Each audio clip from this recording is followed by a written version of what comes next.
How's it going, everybody? It's time for another great Mr. Poestyle video. And today I'm going to talk about the Pittsburgh Gaming Expo 2023. Here we are, end of September. Actually, by the time I get this up, beginning of October. And it is time. It is time. We got the Pittsburgh Gaming Expo. And this is what? Well, this is the second one I've been to. I think this is actually their third. I think they missed COVID. In 2020, I think they had maybe one, maybe two before that. But it's getting bigger. The show is getting bigger. But let me actually start off this video by apologizing. It's been a while since I've had a video out. And really the whole reasoning for that is I have not been feeling well at all. Since before I started my channel, I've had undiagnosed health problems. I've been working with specialists, and they've been trying to find out what's going on. And they haven't been able to figure this out. So I try to do my videos mostly on the weekends and in the evenings after work. And I've gone on talking about that. I have long work days and sometimes do work weekends as well. And I have just not had the energy after work even to do live stream this past week. So it's been at least a week since I've had a video. Still trying to make it to the show each Sunday night. You might have noticed I'm not feeling that well even during that. So, but I did make it to the expo. Me and my son, we bought our badges back in June or May. So it's something I don't want to miss, although we were probably a little more limited.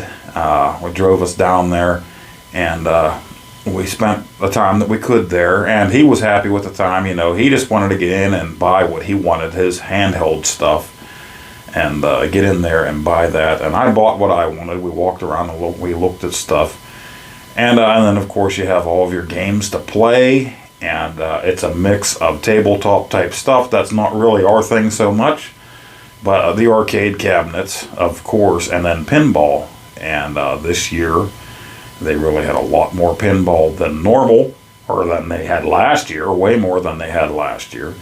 And the name escapes me now, but the company brings in these pinball tables. And this year they were doing tournaments. They were actually a 2-day thing, so we didn't get into the tournaments because we only do a 1-day pass. So it's what we do because we're not really sure if we can make it for 2 days, but really 1 day is just fine for us.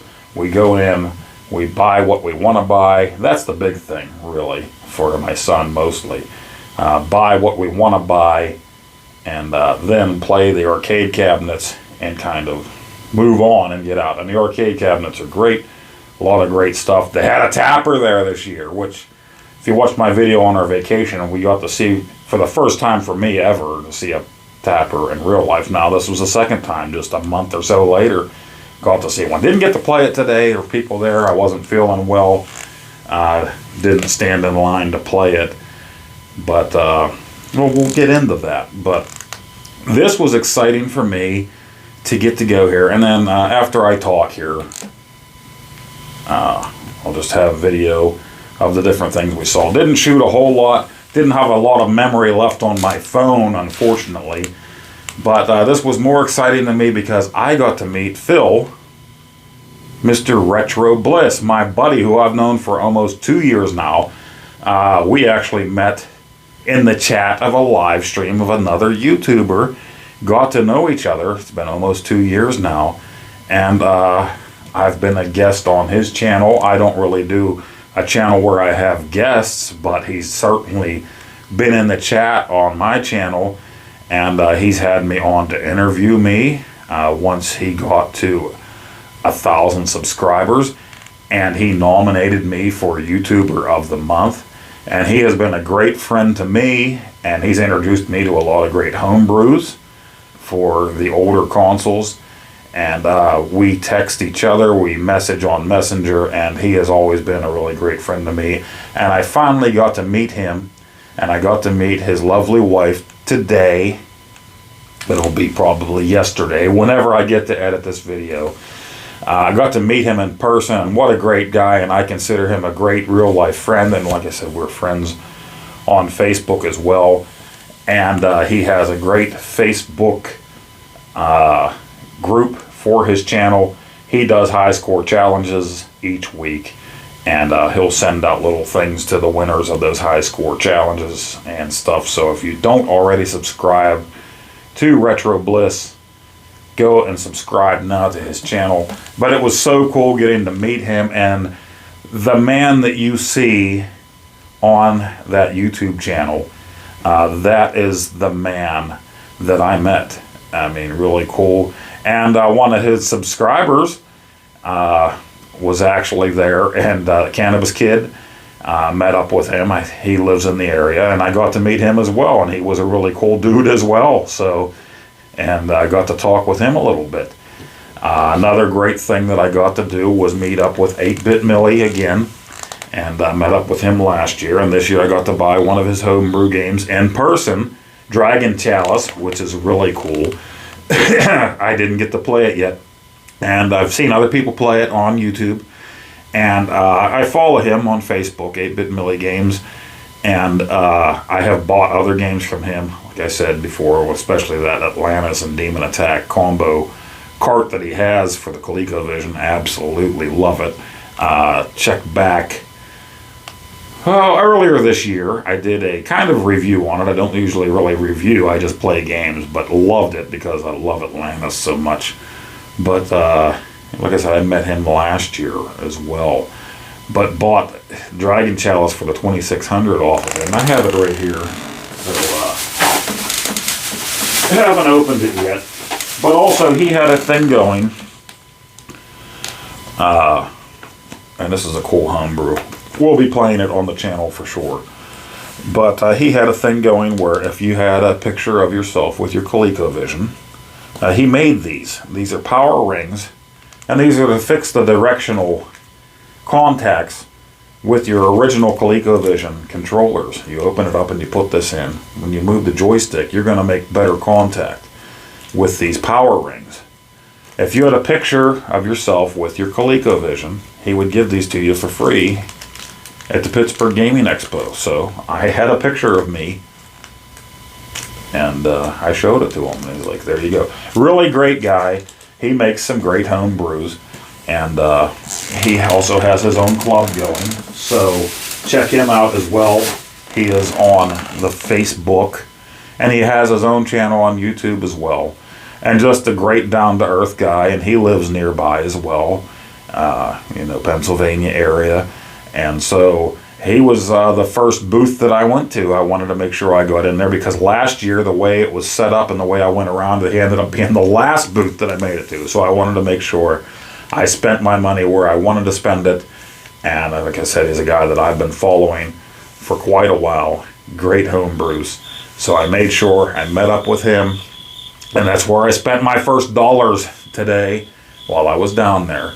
And then we went back out onto the floor, my son and we went through the games to buy and all the other merchandise. And so we went through and we bought some stuff. And normally the plan was for me, I was going to set back so much money each month for this thing. Well, it's been a huge gaming year for me. Bought a lot of stuff, especially like the arcade. But I mean, starting back last year, Black Friday and Christmas, it was the PS5, and just exactly right after Christmas, a few days after, I bought that Atari VCS that showed up in January, and then just everything snowballed. I bought all kinds of stuff, and and the Glenn's deck for the iArcade is coming, and the mystery encoder board, and the Glenn's Viper board I'm going to be getting, and I ordered the Glenn also has the stick coming out, the Atari Warriors rotary super duper, and I bought and I have things, and I have the Atari 2600 Plus coming. Oh, there's a whole lot. I'll probably do a video end of year wrap up of all the gaming stuff that I did buy. There was a ton of stuff that was pre-ordered, and Atari stuff from Atari, just crazy. So yeah, I didn't really put aside a lot of money. So I went in and bought some stuff. And my son, he's a handheld collector. He got a good bit of games today. And not just handheld. He did buy some Nintendo 64 games, or game, as well. But yeah, he got a good bit of Game Boy Color, Game Boy type of games as well. And he actually made me pull out the GameCube. He got a GameCube game or two. He got Luigi's Mansion. He never actually owned that. So he does have it now. He's played it, of course, played it before.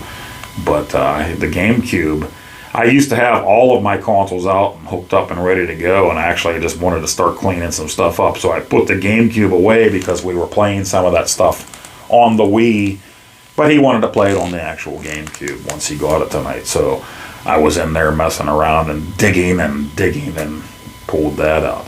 So yeah, spent a little bit of money on stuff that came direct from this last paycheck from Friday. So went back after talking with Millie and talking with Retro Bliss and bought my game off of Millie. So here's what I got. And again, it's nothing super duper spectacular, but well, this is the homebrew is awesome. I love homebrews and original homebrews. This is great. Not just a port of a game that already existed, but Dragon Chalice. I look forward to playing that. And then I got this from him. And then I picked up,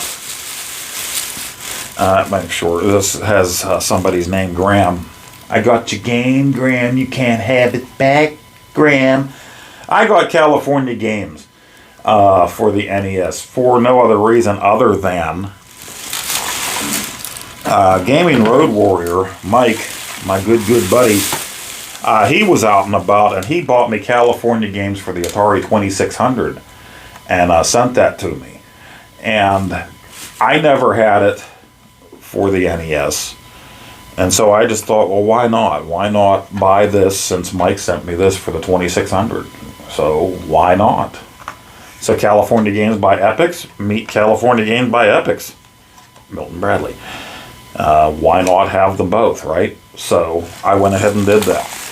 I wasn't looking for anything on a grand scale, you know, for my NES. But there's that. I picked that up. Now the other thing that I got for my NES,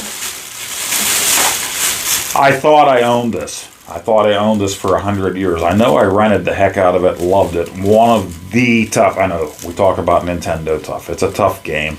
And this one has been back in the talks again recently, and that's thanks to New Wave.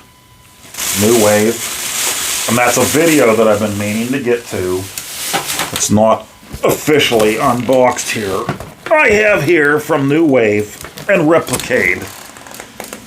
I have their new cabinet for Ghosts and Goblins. No, I didn't pick up the Ghouls and Ghosts. That's supposed to be a video that I was going to work on. I got this past Monday, and it's been sitting here. It's not opened yet. I'm going to do an unboxing of it and the whole spiel. I did cut open the flaps on the main box, but I haven't opened it yet the whole way. Video coming soon. I thought I had Ghosts and Goblins for the NES. Quick look, and I didn't have it in the collection. I know, shame on me. That's something that you would think is just basic, right? Your basic collector would have that. I didn't see it down there. So, I mean, sure, I have it.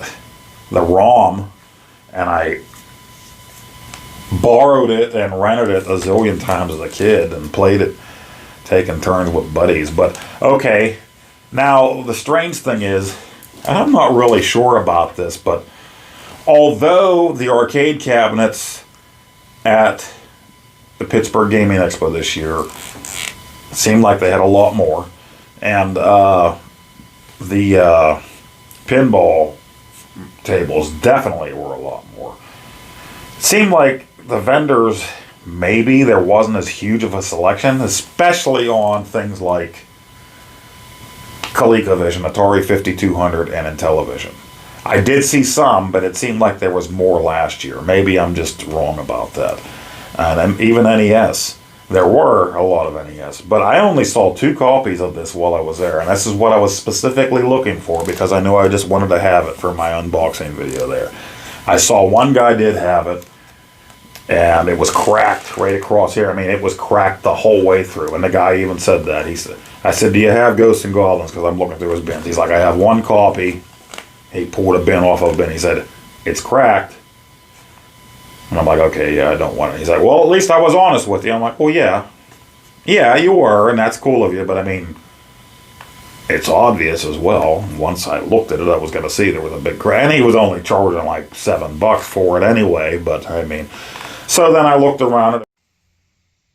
Sorry about that, my phone keeps cutting off. So yeah, I looked around and I found a good copy of the game, so it worked out great. And then finally, yeah, I stopped at John Riggs' booth, and I got a couple games from him, and I got the English translated Hue here that he made, and that was the Die Hard Arcade, which is really cool. He put it on a Hue card, and then he also made this, and that's Monster Party with Elvira as the hero.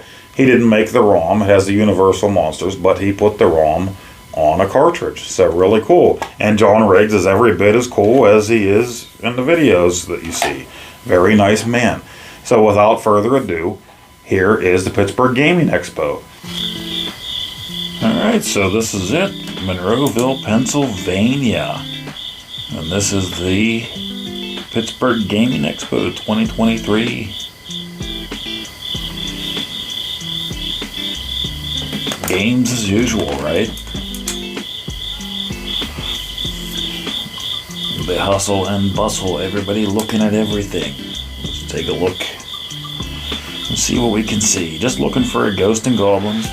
We got some boxed games, some Sega Genesis.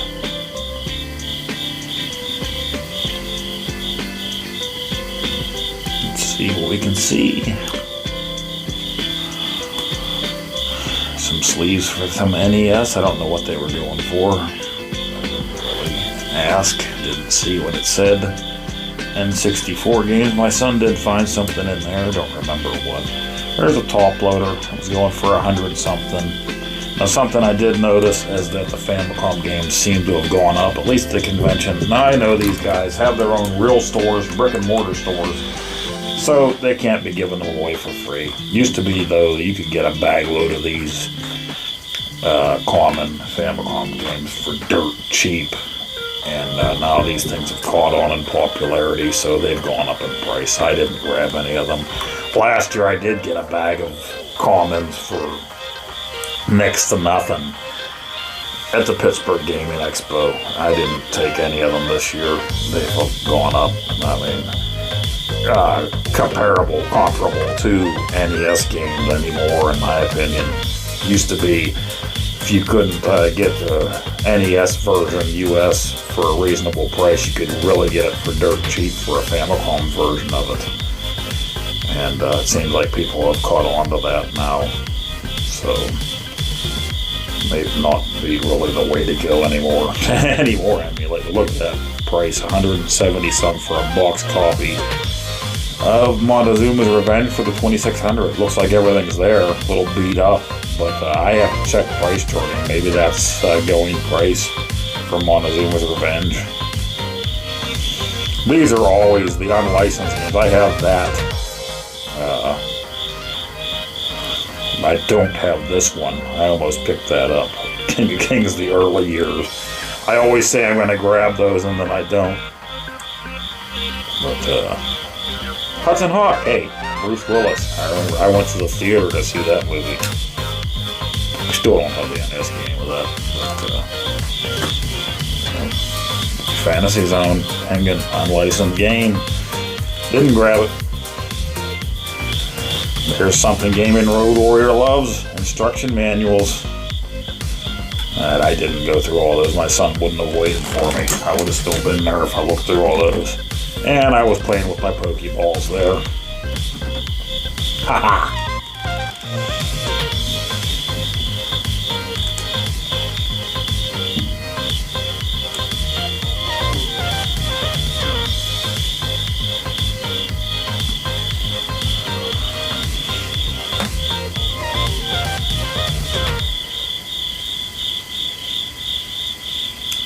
Jaguar, very expensive. I think they wanted 500 something there for that. No other hookups, no controllers, anything.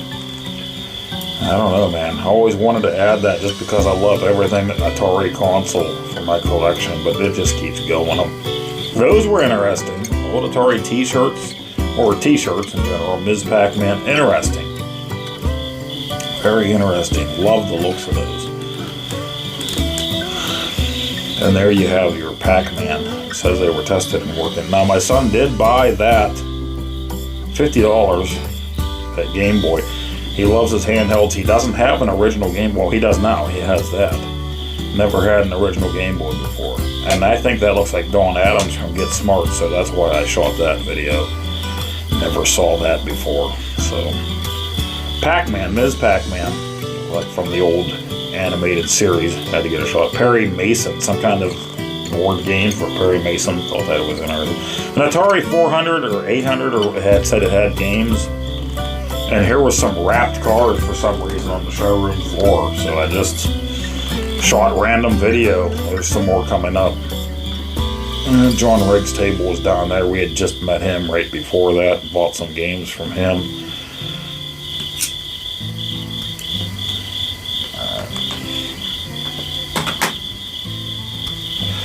Just some random shots here. I thought that was interesting. Wrapped cars.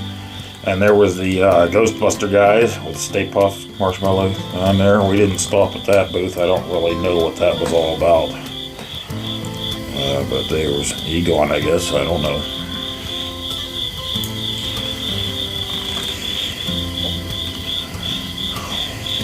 Interesting. But yeah, definitely. They moved vendors out into a different area. The game room was moved into a different area. It was definitely a lot bigger show this year. And there's the pinball stuffs that you could play. There, all the arcades, a lot bigger this year. The vendors were in this area last year.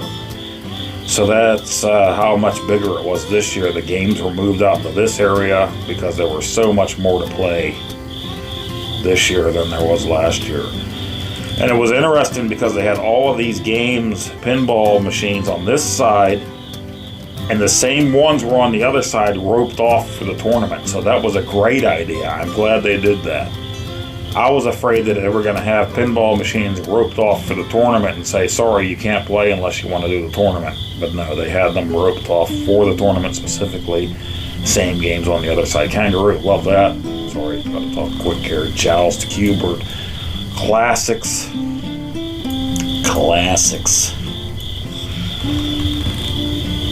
Didn't get to play them all. Was feeling under the weather, and most of the ones that I wanted to play, there were people already playing. I wasn't going to just stand around and wait. There's Fishtails, everybody's favorite, as you know from the show. Somebody was playing. Otherwise, I probably would have given it a try. Somebody was playing it there. I had to keep moving. My head was so bad. I wasn't in great shape right then. I think this guy digs his nose. Yeah, there it is. And then he touches the joystick of X-Men. Was that X-Men? So I wasn't going to play that. Maybe that wasn't X-Men. Ninja Turtles? I don't know. Simpsons cabinet looked a little faded. It's okay. It still works. People donate these, you know. They don't have to bring this stuff in. So that was really nice of them, people, to bring this in. And actually, when I was playing Burger Time, you'll see later here, I can't remember which machine it was next to me. A guy was actually working on it. It was his personal machine. He was trying to get it running again. So people, you know, they bring in their own consoles, their own machines, and they donate them for the weekend. This is a little loud here, but my son was recording me playing Burger Time, so we'll let the video play.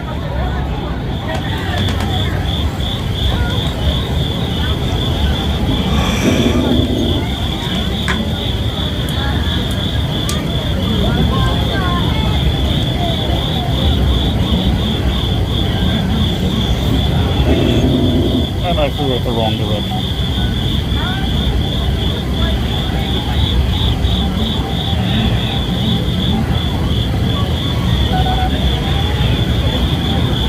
I also play Robotron here right after.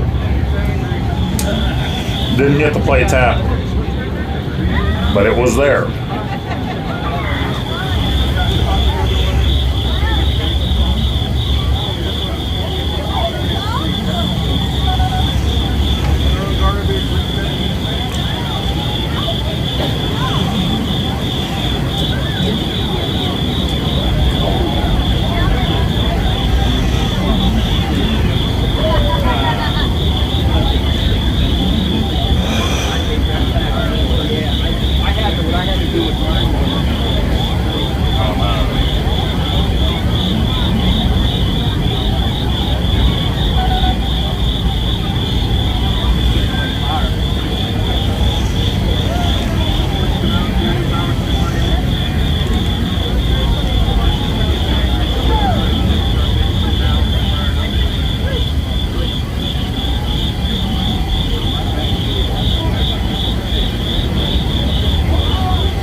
And then pinball everywhere. People having a good time. Some good ones. And then my son was playing Punch-Out, another great one here. That's my boy Dave. He loves Punch-Out. I love Mike Tyson's Punch-Out at home. So, and I do have this on my arcade now, although you don't have the two monitors, so it's shrunk down a little bit, but it's pretty good, pretty accurate on main. He's having a good time there. Gotta love it. And then we get into the consoles here. That guy's playing some kind of a mech game. Just consoles, people donate these for the weekend. And there's an R2 unit. He has a bad motivator. Just all kind of consoles. See, there's Saturn, Japanese. That's the Saturn I have, the Japanese one. I think I saw a Neo Geo TurboGrafx. I have that at home. I have the Dreamcast like that at home. A PS, I have that at home. I have it all. Not all, but I don't have a PS2, surprisingly. So there you go. A lot of consoles you can sit down and try. I don't have a 3DO. There's some Vectrex, so that makes me happy. There's two there, and then there's one later on. You'll see. So there was at least 3 Vectrex there. I think some of them had multi-carts. One of them had multi-carts. There's a 2600, and somebody had a whole basket full of games for people to try. They chose ET, so there you go. And yeah, those monitors look cool as heck, I thought. I told my son to grab one, put it under his arm, and let's go. I like the looks of those. He had multi-systems. There's Atlantis on the Intellivision. Love it. Atlantis on the Intellivision. I love Atlantis on the 2600. There's a Jaguar. Oof. So many things that you could just sit down and play. Zen Pinball FX2, and that was a PS4 Pro. Mech games, whatever you wanted to try. You're willing to wait. Congo Bongo on the GameCube. Why not? They were having a great time. Sonic. Nobody was playing GoldenEye. There's 4 controllers just waiting there for you and a buddy. There's one that's not even a couple that aren't even official. Playing TurboGrafx. Just all kind of stuff. Whatever you can think of, right? And there's even some computers sitting here. Commodore 64s, you'll see. You wanted to try it? It was right there. Nobody was touching some of them. Well, we were there anyway. Now, the commenter probably turned off on this, as I, had happened with my arcade video. There's kids in the video, so... But if you enjoyed this, comment on another video and tell me you liked this video. Let me know. And we had a great time here. I wish I was feeling better so I could spend more time. And this stuff's right up my alley. I wish I could have spent the whole day. I wish I could have spent a weekend here, but I just wasn't feeling great at the time.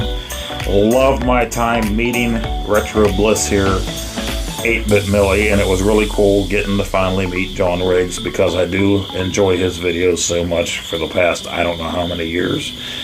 And like I said, really cool guy to meet.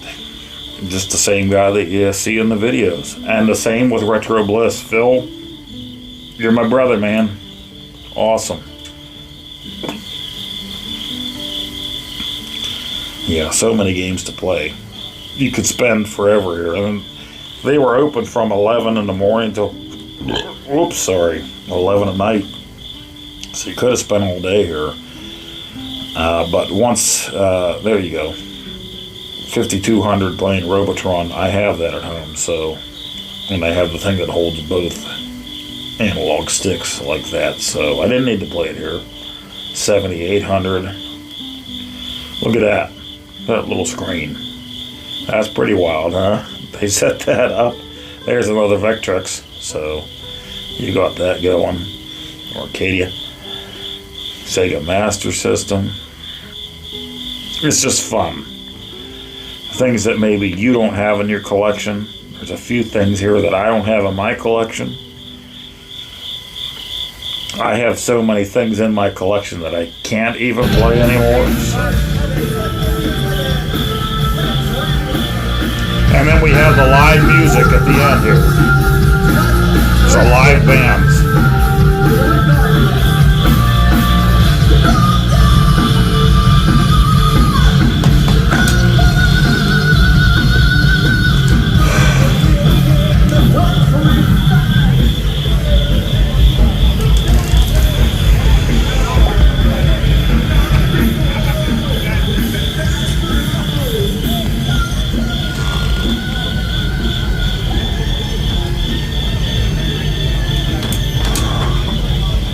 So yeah, that's PGX. They even had live bands there. And I hope you enjoyed the video. And we really enjoyed our time there. Wish we could have spent more time there. But a lot of fun. And yeah. Extra special time with my son. We enjoy it. There he is, Retro Bliss, the man himself. Phil, it was great meeting you and your wife and Canada's kid. And Millie was there, and there he is, John Riggs. Great time. Hope you enjoyed the video, guys. And we'll see you on the next one. Pittsburgh Gaming Expo 2023. There's my small but expensive haul.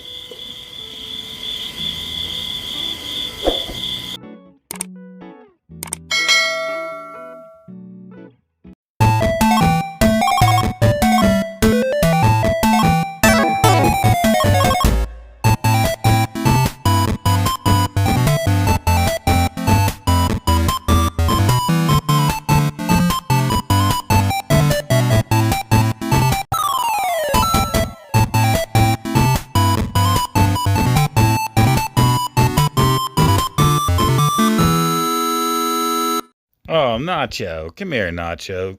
No biting. No bite. Ooh, no biting. Oh, Nacho, stop.